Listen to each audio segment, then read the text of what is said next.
side.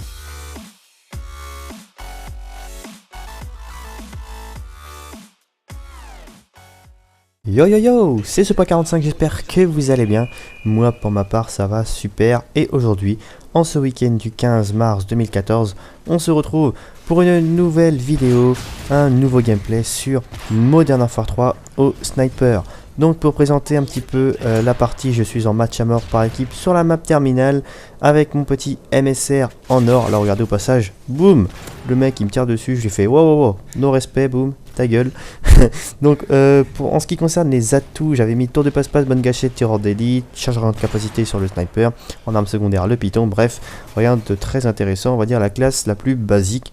Et donc aujourd'hui j'avais envie de vous parler d'un petit sujet qui nous concerne tous et toutes, s'il y a des filles qui me regardent, c'est le ratio. Alors le ratio c'est souvent le chiffre qui permet apparemment de voir le niveau d'un joueur. Moi pour ma part, je suis complètement en désaccord avec ce cliché. Pourquoi ? Parce qu'il n'y a pas forcément des gens qui sont vraiment méritants de leur ratio, dans le sens où des fois j'ai déjà vu des mecs qui étaient au micro PSN et genre ils se faisaient exploser, ils ont fait ah vas-y je rage quitte, ça va faire baisser mon ratio. Voilà, le genre de mec comme ça, déjà le mec il devait avoir quoi, un 94 de ratio, le mec il se plaignait parce qu'il était en train de faire du négatif et forcément son pauvre petit ratio va baisser, oh que c'est dommage. Bref, donc moi je trouve que le ratio c'est vraiment pas quelque chose qui fait montrer le niveau d'un joueur. Alors forcément ça le fait quand même un minimum montrer, mais pas non plus comme une bête. Par exemple si vous voyez un mec à 1,21 de ratio, vous pouvez vous dire ouais bah voilà c'est un joueur basique, il a rien d'exceptionnel, mais peut-être que cette personne là joue qu'au sniper. Effectivement les personnes qui généralement qui ont 1,30 de ratio et que le mec en face il en a 2, le mec qui en a 2 il fait souvent ouais qu'est-ce que tu parles, toi t'as 1,30 de ratio et tout. Et bon mec, faut peut-être penser que l'IA il joue pas que forcément la mitraillette, il essaye peut-être de monter toutes les armes en or, et forcément bah il y a des armes avec lesquelles il va avoir un meilleur ratio que d'autres. Et donc avec toute la moyenne ça va faire un ratio d'un 20. Bref, ce que j'ai envie de vous dire c'est que le ratio ne signifie absolument pas le niveau du joueur, parce qu'on ne sait pas vraiment quel est son style de jeu. Je veux dire, un gars qui tente de faire du spawn trap ou du spawn kill et que des KEM va avoir un plus gros ratio qu'un mec qui va essayer de jouer only objectif, voyez-vous. Ou par exemple, un gars qui joue only objectif va pas forcément avoir le même ratio qu'un mec qui joue only snipe, etc. etc. Donc vraiment, moi je trouve que le ratio n'a strictement rien à voir avec le niveau du mec. Je prends l'exemple d'un jour, il y avait un mec au micro PSN, enfin je connaissais pas, hein, il était en train de s'embrouiller. Le mec il avait tout simplement 0,80 de ratio. Et il y a un mec il était en train de s'embrouiller, l'autre je crois qu'il avait 1,40 ou je sais plus combien. Et l'autre il fait ouais qu'est-ce que tu parles, toi t'as 0,80 de ratio et tout.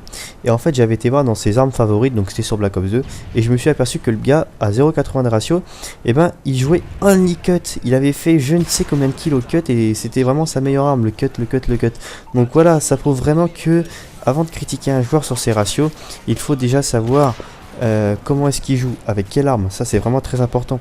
Par exemple un mec qui joue only AK-12 et un mec qui joue only USR, bah forcément c'est pas le même ratio.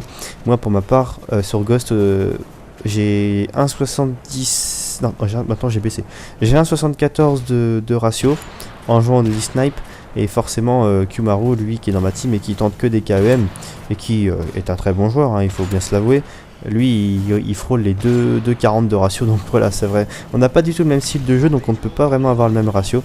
Moi de toute façon je l'ai toujours dit, pour vraiment voir le niveau d'un joueur, il suffit d'aller en recherche et destruction, parce que la recherche et destruction ça regroupe vraiment toutes les qualités pour un bon joueur, c'est-à-dire le brain, le shoot et les déplacements. Voilà, c'est vraiment en recherche et destruction où l'on peut voir vraiment le niveau d'un joueur. En MME ou tout ce qui est autre mode, on peut pas vraiment le voir, parce qu'il y a, voilà, je veux dire, il y a du spawn trap qui peut être mis en place, etc. Donc c'est vraiment difficile de voir le niveau d'un joueur en MME ou quoi que ce soit. Le mec il peut très bien faire du 30-0 en MME puis aller en recherche et se faire exploser en faisant du 1-8. Donc vraiment, les gens, arrêtez avec vos ratios qui ne servent à rien. Moi j'ai l'impression qu'il y a 3 types de joueurs sur Call of Duty. Il y a tout d'abord ceux qui ont des petits ratios et qui certes prennent pas pas forcément de plaisir parce qu'ils se font exploser et tout. Ensuite, tu as les personnes qui ont un ratio assez convenable, on va dire, pas plus de 1,50. Et c'est généralement ces personnes-là qui prennent le plus de plaisir parce qu'eux ils se prennent pas la tête. Ils font une bonne game, tant mieux, ils font une pourrie de game, tant pis. Et ensuite, il y a les mecs qui ont dans les plus de 2-3 de ratio là, qui pensent vraiment qu'à ça et que le mec, ça y est, il fait du négatif, le mec il éteint sa play, limite il éteint sa livebox, voire il demande à EDF de couper son électricité juste pour ça. Enfin bref, donc on arrive à la fin de la vidéo, dites-moi dans les commentaires quel est votre ratio vous sur Call of Duty Ghost ou sur Call of Duty Black Ops 2, bref votre dernier Call of Duty. Moi je vous dis à la prochaine, passez tous une bonne journée ou une bonne soirée et à vos consoles, salut à tous.